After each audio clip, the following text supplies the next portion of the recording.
বন্ধুরা এখন শ্রীমতী ডোনা পাচ্ছ এই যে মন্দির রয়েছে, মেইন মন্দিরগুলো রয়েছে, আর এর সামনে মেইন দ্বার যেটা রয়েছে 1 নাম্বার গেট দিয়ে, এই যে 1 নাম্বার গেট, এখান থেকে ঢুকতে হয় এবং এরকম শেড করে দেওয়া আছে ভিতরে। পুরো দেখো 360 ডিগ্রি যে মন্দির প্রতিষ্ঠিত হলো, এই মন্দিরে প্রাণ প্রতিষ্ঠা হয়ে গেল আজকের পরে কিন্তু এটাকে হ্যান্ডওভার করা হচ্ছে ইসকনের হাতে, অর্থাৎ এই পূজা অর্চনা বা মন্দিরের সামগ্রিক দায়িত্ব এখন থেকে পালন করবে ইসকন। তোমরা সবাই কেমন আছো? আশা করি তোমরা সবাই ভালো আছো। ব্লগ উইথ দাসবাবু চ্যানেলে নতুন একটা ভিডিওতে তোমাদের সবাইকে ওয়েলকাম।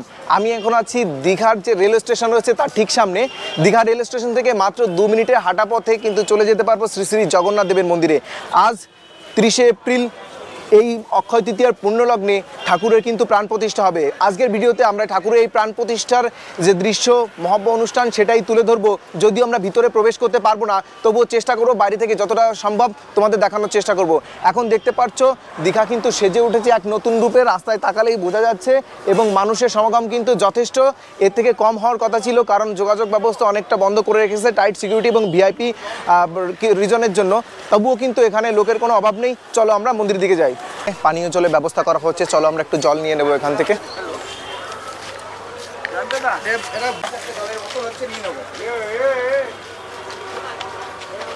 কোকা কোলা কোম্পানি অথরাইজড বোতলের ওপর যে ডানকুনি, তো আমরা ওখান থেকে এটা স্পন্সর করাচ্ছি সাধারণ মানুষের জন্য। দেখাবো এই হচ্ছে রেলওয়ে স্টেশন, এবং রেলওয়ে স্টেশন থেকে সোজা বেরিয়েই বাঁদিকে এই সোজা রাস্তা আপনাদের হেঁটে যেতে হবে, এবং রেলওয়ে স্টেশন থেকেও কিন্তু আপনারা মন্দিরের চূড়া দেখতে পাবেন।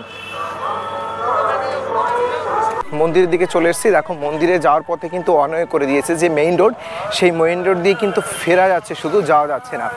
এখন মন্দিরের পেছন সাইডটা, ব্যাক সাইডটা দিয়ে দেখাচ্ছি তোমাদের মন্দিরটাকে। এই যে দেখো,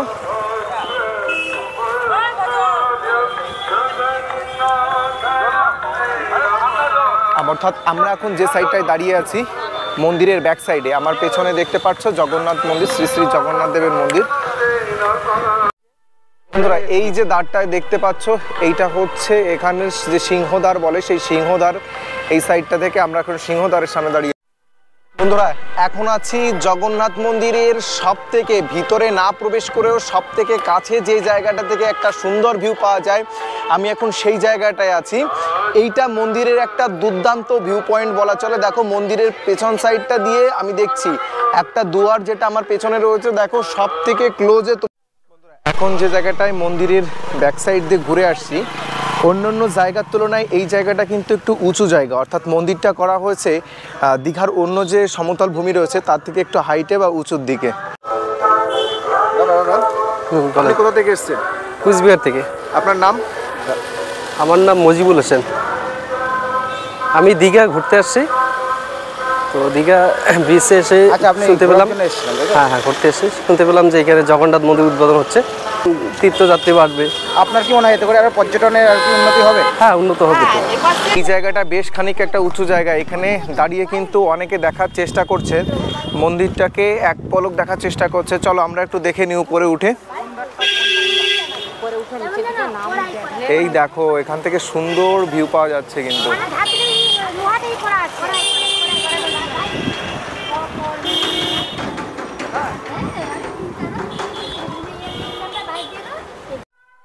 দলে দলে মানুষ কিন্তু সামনের দিকে এগিয়ে চলছে।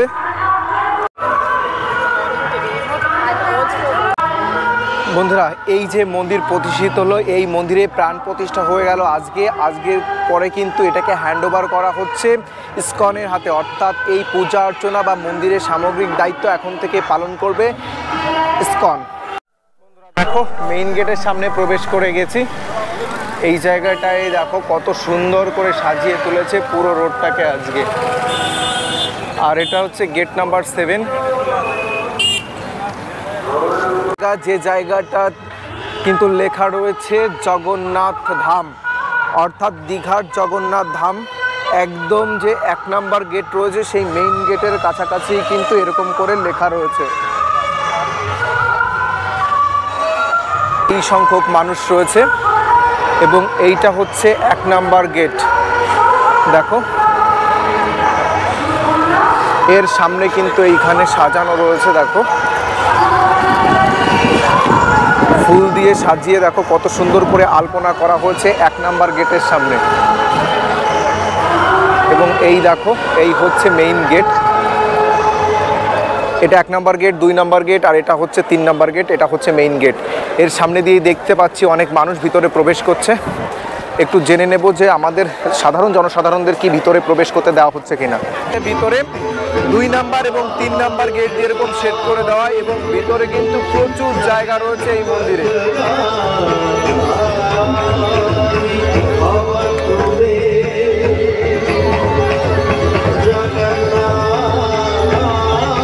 দেখো আমরা একটু সামনের দিকে যাচ্ছি।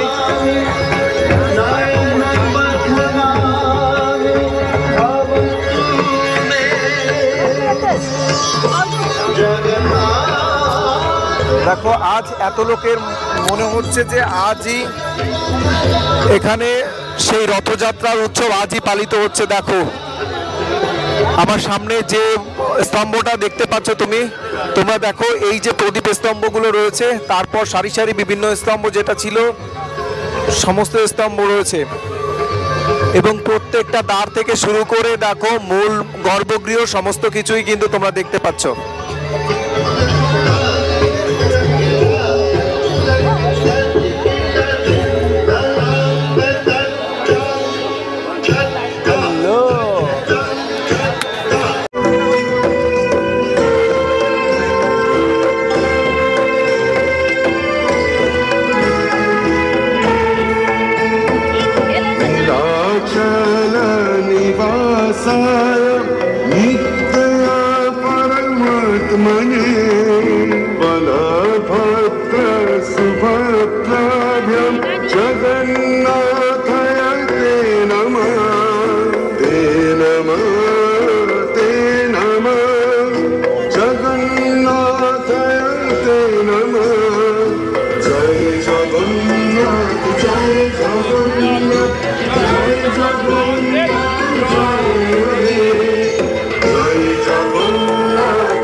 তোমাদের দেখাচ্ছি আমরা কিন্তু প্রবেশ করে গেছি। আমাদের অডিয়েন্স যারা